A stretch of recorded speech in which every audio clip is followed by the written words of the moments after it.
Баршаңызға ассалаумағалейкум, сіздермен бірге мен Самат Құдайберген және бұл Құдайберген спорт. Бүгінгі шығарылым Шавкат Рахмоновтың жарқын жеңісі туралы. Ол UFC турниріндегі басты жекпе-жектердің бірінде айқын басымдықпен жеңді. Нил Мэгниге ешқандай мүмкіндік қалдырмады. Тағы да бонус алды. Енді рейтингтің топ 10 қатарына кіру керек. Сіздерге бұл жеңістің қалай келгенін және наматты енді кім күтіп тұрғанын айтып беремін. Сонымен қатар Сергей Морозов пен Қытайдағы қазақ файтері Сайран Нұрданбектің де жеңістерін талқылаймыз. Ондай болса, әдеттегідей кеттік.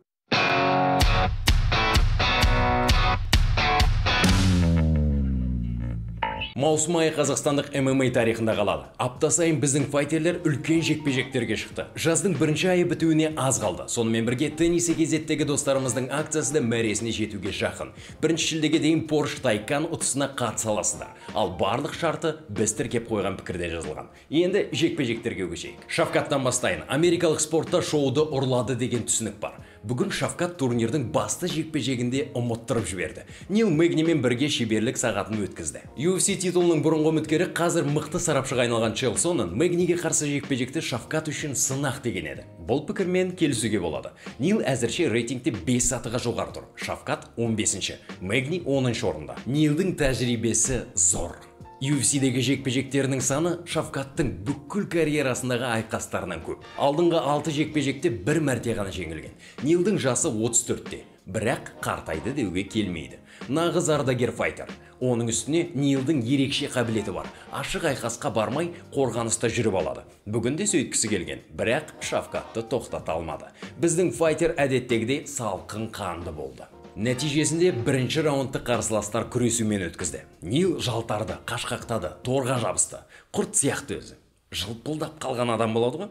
Тура сол. Нил апкиктерге иек артты, бірақ ол Шавкатқа әсер етпеді. Тек 4-ші минутқа таман Нил қарсыласына соққы жасай алды. Қауіпті ештеңе болмады. Нилдің қолынан келгені Шавкаттың сол аяғына салмақ түсіру. Онда да қауіпті болған жоқ. Тек қолайсыз позиция. Бірінші раунд Шавкаттың дәл соққысымен аяқталды. Бір қызығы, раунд бойы қарсыластың астында болған Нил орнынан атып тұрды. Кардиосы мықты екен. Екінші раундта алма кезек соққылар басталды. Көбіне Шавкат дөп дейді. Нил де қарап қалған жоқ. Рахмонов тағы да аяғын ұстап алған, бірақ құлата алмады. Сәлден соң Шавкат аяқпен айналып тұрып соққы жасады. Нил қорғанып үлгерді. Шавкат қарсыласын тор маңына құлатып, өзіне ыңғайлы позицияға барғысы келді.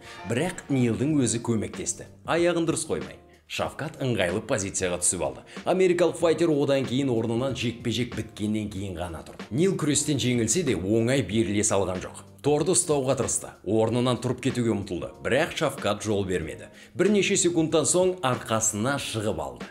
Нил әдістен шығып кетті, бірақ әлі орнынан тұрған жоқ. Шавкат сабмишнның бірнеше нұсқасын көрді, бірақ қолдан келмей жатты. Мұның бәрі алдағы үлкен әдіске дайындық болған екен. Соңғы минуттарда Нил бірнеше соққыны өткізіп алды. Шавкат дұрыс жұмыс істеп, салқын қанды болды. Нил іштей жеңілгендей. Барлық амалын байқап көрсең де, 9 минут бойы орныңнан тұра алмай жатсаң, ол соққыдан да ауыр. Соңғы минутта Шавкат бірнеше соққы жасап, тағы бір әдіс қолданбақ болды. Бірақ Нил раундтың соңына дейін шыдайтындай көрінді. Дегенмен Шавкат қарқынын күшейтті. 12 секунд қалғанда ол бірден қылқындыру әдісін бастады. Нилге ауа жетпей жатқандай көрінді. Раундтың бітуіне 3 секунд қалғанда Нилге берілуге тура келді.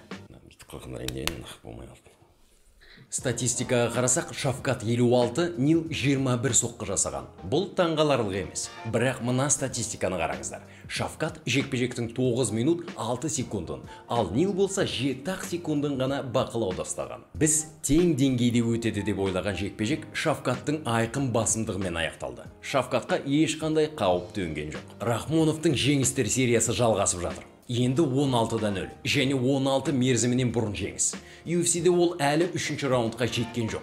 Бірақ Мэгниге қарсы жекпе-жек әлемдегі үздік лигадағы ең ұзақ кездесуі болды. Негізі Шавкат карьерасында бір рет қана 3-ші раундта төбелескен.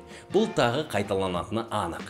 Біреулер Шавкаттың кардиосын әлі ешкім тексермеді деп жазатын шығар. Бірақ бүгінгі жекпе-жектен анық көрінді. Рахмоновтың 3-ші раундқа да күші бар еді. Жалпы салқынқандылық Шавкаттың ең маңызды элементтерінің бірі. Ол UFC-дегі барлық жекпе-жегінде есеппен әрекет етеді. 4 жекпе-жекте де ауыр соққы жібермеді. Айтпақшы, жекпе-жек біткеннен көріндер ма?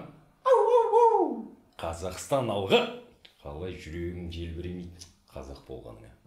Енді Шавкат топ 10 қатарына кіру керек. Келесі қарсыласын таңдап та қойды. Кездесуден кейін бірден Стивен Томпсонды жекпе-жекке шақырды. Ол рейтингте 7-ші орында тұр. Вандербой биыл октагонға шыққан жоқ. Алдыңғы 2 жекпе-жегінде жеңіліп қалды. Желтоқсанда Белл Мухаммадтан, ал былтырғы шілдеде Гилберт Бёрнстен.